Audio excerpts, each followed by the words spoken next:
Hi అండి, welcome to Anandalakshmi vlogs అండి. ఈరోజైతే నేను పచ్చి అలసందల పులుసు చేస్తున్నాను. అది ఎలా చేయాలనేది నేను ఇప్పుడు చూపిస్తాను.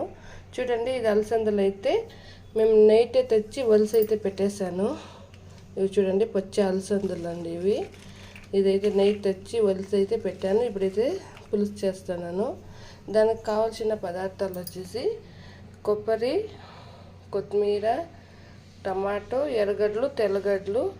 దీనికి కావాల్సిన పదార్థాలండి. దీన్ని అలాగే వేసి కూడా చేసుకోవచ్చు. నేనైతే మిక్సీకి అయితే వేసి చేసుకుంటానండి. మా ఊర్లో అయితే అంటే మా కర్ణాటకలో ఇలాగే మిక్సీకి వేసి పులుసు అనేది చేస్తారు. అలాగే చేస్తారు, ఇలాగ చేస్తారు. నేనైతే ఇలాగే చేస్తున్నాను. మిక్సీకి పట్టి పులుసు అయితే చేస్తాను. దీనికి ఇప్పుడైతే చింతపండు అనేది వేసుకుందాం. ఇప్పుడు చూడండి, పులుసు కదా, దానికైతే ఇంత చింతపండు అయితే సరిపోతుంది. ఎందుకంటే నేను కొంచెం ఎక్కువగానే టమాటా అనేది వేస్తాను కాబట్టి చింతపండు అనేది నేను కొంచెం తక్కువ వేసుకుంటాను. చింతపండు వేసుకున్నాను. ఇదైతే మిక్సీకి వేసుకుందాం.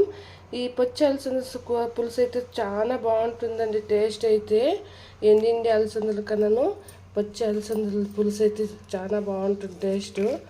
అందుకైతే ఇది పులుసు అయితే పెడతా ఉన్నాను. ఇప్పుడైతే మిక్సీకి వేసుకుందాం.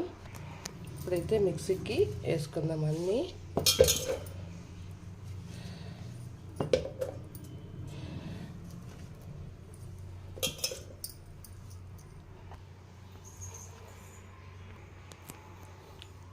నేను దీంట్లోకైతే 2 table spoon sambar powder, 2 table spoon లేదా 3 టేబుల్ స్పూన్ అంతా ధనియాల పొడి, 1/2 టేబుల్ స్పూన్ అంతా మిరప్పొడి అయితే వేసాను.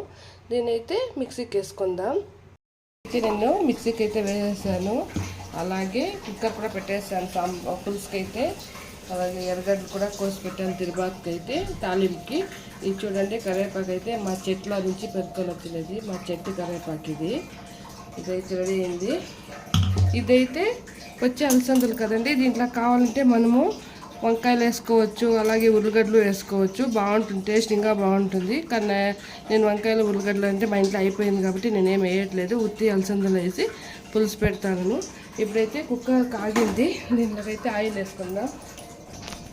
ఇప్పుడైతే ఆయిల్ అయితే వేసుకోవాలనండి. ఇప్పుడు చూడండి, ఇదైతే పాత్రలో కూడా చేసుకోవచ్చు, మట్టి పాత్రలో కూడా చేసుకోవచ్చు. ఎందుకు కుక్కర్లోనే చేసుకుంటానంటే నాకు టైం అయితే కలిసి వస్తుందండి. పాత్రలో అయితే ఒక 1/2 అవర్ అయితే ఉడకపెట్టుకోవాలి.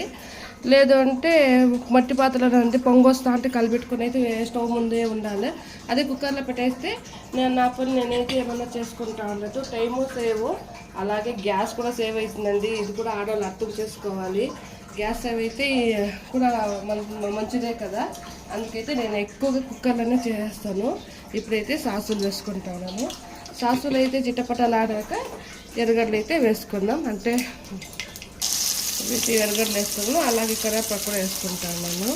గమ్మని స్మెల్ అండి, కరివేపాకు స్మెల్ అయితే గమ్మని వస్తూ ఉంది. ఎందుకంటే మన చెట్టు కరివేపాకు కదా, అందుకైతే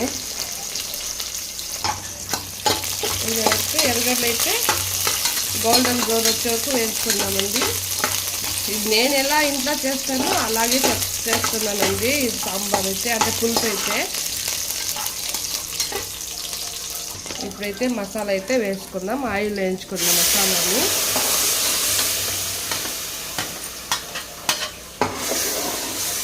ఎగురుతుందండి, హుషారుగా అయితే కలిపెట్టుకోండి. ఆయిల్ అయితే మసాలా వేస్తుంది కదా. ఇప్పుడైతే అలసందలు అయితే వేసుకుందాం. పాత్రలో కూడా చేసుకోవచ్చండి. ఓపికగా అంటే ఏం పని లేకపోతే కొంచెం ఫ్రీ టైం అయితే మనమైతే పాత్రలో చేసుకోవచ్చు. నాకైతే పొద్దున్నే పూట్ల అంటే కొంచెం పని ఉంటుంది కదా, ఏమో పని ఉంటుంది ఇంట్లో. ఆడవాళ్ళకి పని లేకుండా అంతే ఉండేకయ్యలేదు. అందుకైతే నేను కుక్కర్లో పెట్టేసి ఏమో పాత్రలు కడిగి ఏదో చెట్లతో సరే ఏదో పని అయితే నేను చేస్తూ ఉంటాను సాంబార్ అయ్యేపటికి. అదే పాత్రలో పెడితే స్టవ్ ముందే పెట్టుకుని ఇలా కలిపెట్టుకుంటూ ఉండాలి, లేదంటే పొంగిపోతూ ఉంటుంది. ఇప్పుడైతే అలసందలు అయితే వేసాను కదా. ఇప్పుడైతే వాటర్ వేసుకుందాం. ఇప్పుడైతే వాటర్ వేసుకున్నాను. ఇప్పుడైతే అలాగే సాల్ట్ అనేది వేసుకుందాం. సాల్ట్ కదండి, రాయల ఉప్పు అయితే వేసుకుందాం. చూడండి, రాయల ఉప్పు మా ఇంటికి టేస్ట్కి తగ్గట్టుగా నేను వేసుకుంటాను. మీకు ఎంత కావాలో మీరు వేసుకోండి. ఇప్పుడైతే ఇది వేసుకుందాం. ఇప్పుడైతే ఇంకొంచెం వాటర్ పోసుకుందాం. మాకు ఎక్కువ చిక్కుగా ఉండకూడదు, అలానే ఎక్కువ నీళ్లు ఉండకూడదండి. ఈ కంటెస్ట్ అయితే సరిపోతుంది. మళ్ళీ ఉడికేపాటికైతే కొంచెం చిక్కున వస్తుంది పులుసు అయితే. అందుకే ఇలాగైతే వేసుకుంటాను.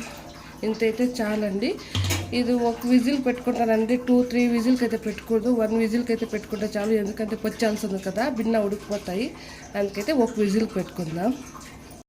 ఇప్పుడైతే ఒక విజిల్ వచ్చేసింది కదా, దాన్ని అయితే ఓపెన్ చేసి కొంచెం ఉడికే దానికైతే పెట్టేశాను. ఇది అయ్యే లోపల చూడండి బోకులు అయితే కడిగేశాను. బోకులు అంటే ఏమనుకోకండి, మా పాత్రని బోకులు అంటారు. దాన్ని కూడా కామెంట్ చేయకండి బోకులు అన్నారని. బోకులు అంటే వేరే పక్క అయితే బోకులు అంటారు. ఇదైతే పాత్రలు కడిగేసాను. ఒక విజిల్ అయితే వచ్చేసింది. చూడండి ఇలా అయితే అయిపోయింది. ఇది ఉడికిపోయింది చూడండి. చూడండి ఒక విజిల్కే ఎలా ఉడికిపోయిందో. ఇప్పుడైతే ఒక 5 మినిట్స్ అట్లా క్యాప్ అయితే తీసేసి అయితే ఉడికిపెట్టుకుందాం. 5 మినిట్స్ చాలు.